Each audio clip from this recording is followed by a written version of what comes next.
আপনি অন্য আসনে মেকানিজম হয়েছে এটা আমরা তো বলতে পারি না। মানে জামাত যেহেতু বলছে সেজন্য আমি বললাম যে আপনারা শুধুমাত্র বলছেন যে বিএনপি মেকানিজম করেছে। বিএনপি কি সরকারে ছিল? বিএনপি তো সরকারে ছিল না। আর আপনারা যে খলিলুর রহমানের কথা বলছেন, তাকে ব্যক্তিগতভাবে অনেক আগে থেকে আমি চিনি। ২০২২ সাল থেকে চিনি। ২২ সালে তার সাথে আমার বৈঠক হয়েছে এবং সেই সময় থেকে আমি তাকে চিনি। তার আশপাশে কারা আছে সেটিও আমি জানি। বিএনপি একসময় তার সমালোচনা করেছে। কিন্তু একটা সময় মনে হয়েছে না, তাকে নিয়ে সমালোচনা থাকতে পারে। কিন্তু রাষ্ট্র পরিচালনা করার জন্য এরকম মানুষ দরকার। তার আন্তর্জাতিক গ্রহণযোগ্যতা বলেন এবং তিনি ডক্টর মোহাম্মদ ইউনূসের খুবই ঘনিষ্ঠ একজন ব্যক্তি। খুবই পছন্দনীয় একজন ব্যক্তি। হ্যাঁ, তার অন্যান্য সমালোচনা আমি বাদ দিলাম। কিন্তু তিনি কিন্তু নির্বাচন বিরোধী মানুষ ছিলেন না। তিনি নির্বাচনের পক্ষের একজন ব্যক্তি ছিলেন। এই জায়গা থেকে আমি মনে করি যে বিএনপি তাকে আপনার এরকম একটি গুরুত্বপূর্ণ মিনিস্ট্রির দায়িত্ব দিয়ে ভুল করে নাই। যেহেতু তিনি নির্বাচনমুখী ছিলেন এবং তার তো এককভাবে কিছু করার সুযোগ নাই। প্রধানমন্ত্রী আমাদের আম আ আমাদের বিএনপির মাননীয় চেয়ারম্যান তিনি প্রধানমন্ত্রী। সুতরাং তিনি একা কি করবেন? কি চক্রান্ত ষড়যন্ত্র করবেন? আর ডক্টর মোহাম্মদ ইউনূসের সরকারের কেউ এই মুহূর্তে ষড়যন্ত্র করবে, চক্রান্ত করবে, লাভটা কি? এগুলো করে তারা কি করবেন? সুতরাং যারা এগুলো বলছে তারা হ্যাঁ, আপনি দেখেন নাহিদ ইসলাম তিনি উপদেষ্টা ছিলেন না? তিনি যদি আপনার বিরোধী দলের এমপি হইতে পারেন, এছাড়া আপনার ছাত্র উপদেষ্টারা আপনার মানে ২ জন তো ইলেকশন করলো না, তারাও তো ইলেকশন করার প্রস্তুতি নিয়েছিল। আসিফ মাহমুদ কি ঢাকা ১০ থেকে প্রস্তুতি নেয়নি?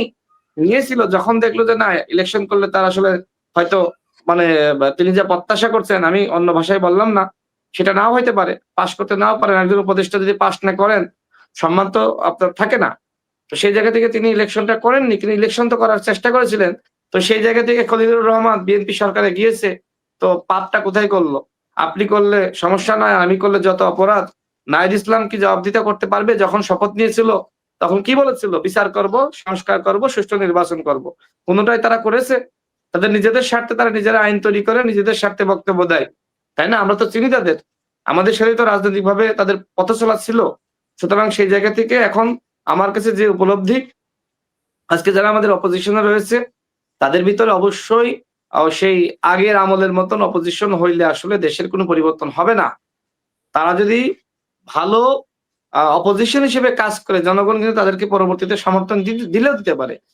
কিন্তু তারা যদি প্রতিনিয়ত গুজব সৃষ্টি করা, প্রতিনিয়ত প্রপাগান্ডা করা, চরিত্র হনন করা। আমি একটু আগে দেখছিলাম যে অনেকে আ স্বরাষ্ট্রমন্ত্রী আমাদের সালাউদ্দিন আহমেদ ভাই, তাকে নিয়ে অনেকে ফেসবুকে আপনার পোস্ট করছে।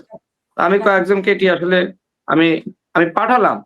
আমি কয়েকজনকে যারা পোস্ট দিয়েছে তাদেরকে বললাম যে, "এটা ভুয়া। তিনি কখনো মানে এটি আসলে বলেননি।" যেমন এখানে বলা হচ্ছে তিনি নাকি আজকে বলেছেন যে ৫ আগস্ট সহ সকল মবের মামলা করতে পারবে স্বরাষ্ট্রমন্ত্রী। একটা ফটোকার্ড, আর একটা ফটোকার্ডে বলছে যে আ নির্বিচারে জুলাই আন্দোলনের যত পুলিশ হত্যা করা হয়েছে তার সঠিক তদন্তের মাধ্যমে খুনিদের বিচার করা হবে। এই যে দেখেন কত মানুষ এগুলো পোস্ট দিয়েছে। মানে একজন সাংবাদিক দেখলাম পোস্ট দিয়েছে তাকে আমি পাঠালাম। হ্যাঁ, এই যে দেখেন। তো আমাদের দেশে আসলে সবথেকে বড় সমস্যা যে মানুষ আসলে সচেতন না।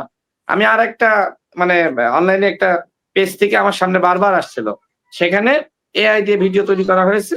সেখানে জনাব তারেক রহমান, তার সহধর্মিণী এবং তার কন্যা এবং হাতে অনেকগুলো টাকা। বলা হচ্ছে যে তোমরা দ্রুত কমেন্ট করো, ফলো করো, শেয়ার করো, লাইক করো। যারা যত দ্রুত কমেন্ট করো তারা ফ্যামিলি কার্ড তত দ্রুত পাবে।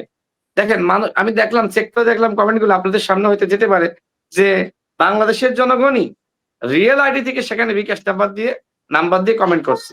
তার মানে এই দেশের জনগণ যে এখনো সচেতন না, সেটি আমাদেরকে অনুধাবন করতে হবে এবং যে দেশের জনগণ মানে এখনো পর্যন্ত এরকম আসলে মানে সচেতন না, সেই দেশে তো আসলে মানে সবকিছু আপনি চাইলে একদিনে পরিবর্তন করতে পারবেন না।